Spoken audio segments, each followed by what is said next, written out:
Have you ever spent months trying to fix your weaknesses only to find out they're not fixable? I have noticed this with my clients. And when I help my clients optimize for their strengths versus trying to fix their weaknesses, I've seen a 2x increase in their performance, their happiness, their satisfaction. So that's exactly what we're going to talk about today. By the end of the episode, you'll have a strengths first blueprint of how exactly to get the success that you're looking for in so much less effort. Hi, I'm Deibert. I'm a performance coach for enterprise sellers. I help with mindset and productivity. And in this episode, I want to talk all about how to optimize for your strengths and throw away your weaknesses and stop worrying about them so much. This is going to help you really set the environment for yourself to succeed without all the friction, without all the willpower, without all the angst that you might be experiencing right now. So first, let me just get on my soapbox about strengths versus weaknesses.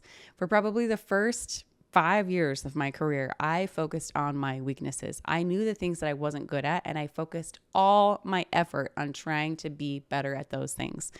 This is a losing battle. I've seen this with myself, and I've seen this with so many clients. When you're just focused on improving on the things that you're weak at, it's almost like you're moving yourself from a D player to a C player. Like, you're not really improving that much.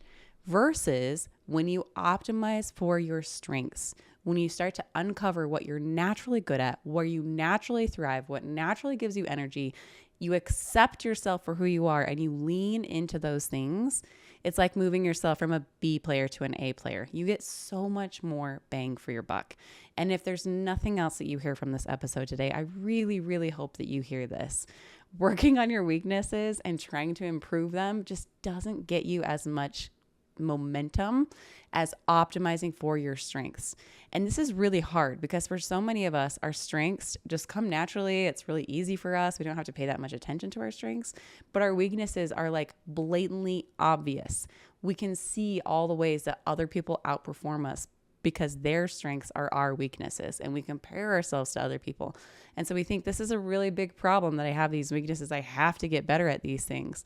And I just think it's a losing battle. I think, go ahead and work on some of those things. Try to mold yourself into something that is more workable. But if you focus all your attention on your weaknesses, you just don't make that much progress. It takes so much energy and you're not optimizing for how you naturally work. So I'm a big fan of identifying your strengths, accepting who you are, accepting your weaknesses, and optimizing for what you're naturally good at. So how do you find your strengths? Well, there's a few different ways to do this. First of all, your strengths become really apparent. This is hilarious.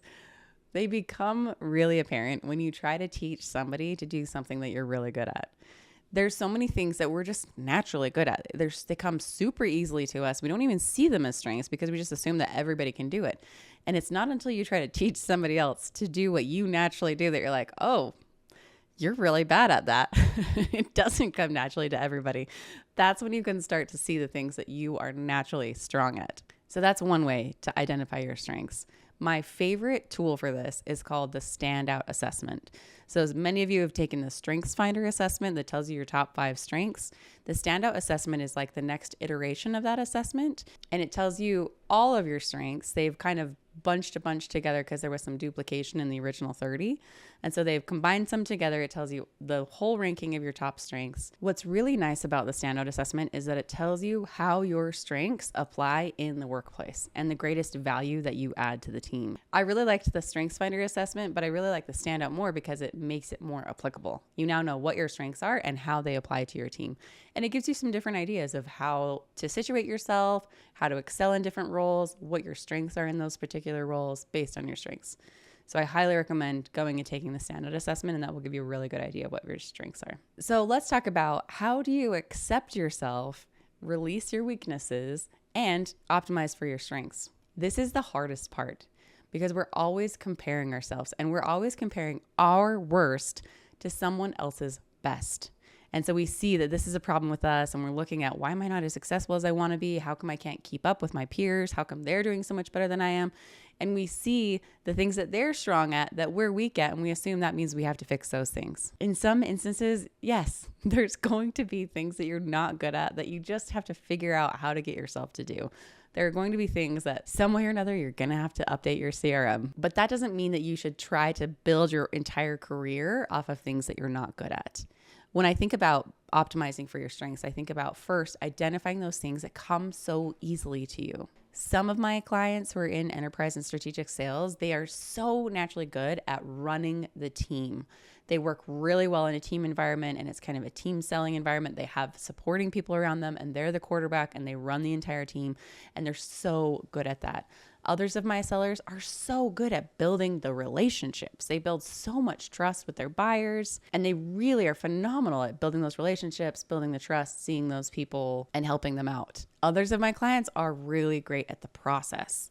They can see step by step the structure. They've really honed into their natural intuition and how they think the process should go and are really process oriented.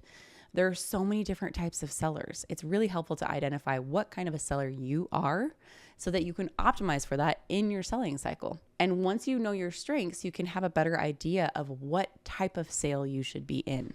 What is the sales motion? How long is the sales cycle? What is the best fit for you? I've had a lot of clients who were in a sales cycle that was just a bad fit for them. Maybe it wasn't as strategic as they wished. It was more transactional, or maybe it was too long of a sales cycle, like a 2-year sales cycle, and it wasn't motivating for them. But once they got to a company that was more like a 9-month sales cycle, that was much better for them. So it's really helpful to know yourself, to accept yourself, and to optimize for those strengths that you naturally have. Now let's talk about the weaknesses. For some of these weaknesses, there are things that you have to do and you have to just find a way to do it. For stuff like that, what I really like to do is I like to turn on my favorite music. I get myself my favorite drink and I just sit down and I crank it out. I set a timer like, okay, for the next 20 minutes, we're just going to do this work that kind of sucks but has to get done. But in other instances, there may be tools that you can use. I use AI for so many different things. It's so helpful to me to build in the pieces that I'm not that good at and give me a starting point to be able to work from. So AI may be helpful in filling up those gaps. Other things you may be able to delegate to someone else. Maybe there's somebody on your team that you can start to train and teach, and somebody that would be interested in knowing these things and who's naturally good at these things where you're not naturally very good at those things. So in some instances, you do have to kind of figure out how to do operate within your weaknesses. But in other instances, it's something that you can pass off to someone else or to AI. Overall, I want you thinking about what are your strengths and how can you optimize for them?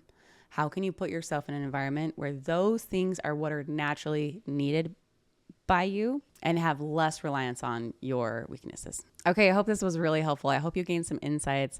I would love for you to take the StandOut assessment. I'll include a link to it down in the description. And once you take it, reach out to me on LinkedIn. I would love to hear from you what you've got. It's so fascinating to me to see different types of people and where they fall and what's going on. You can reach out to me on LinkedIn. Just search my name, Amber Deibert, and you'll see my smiling face there.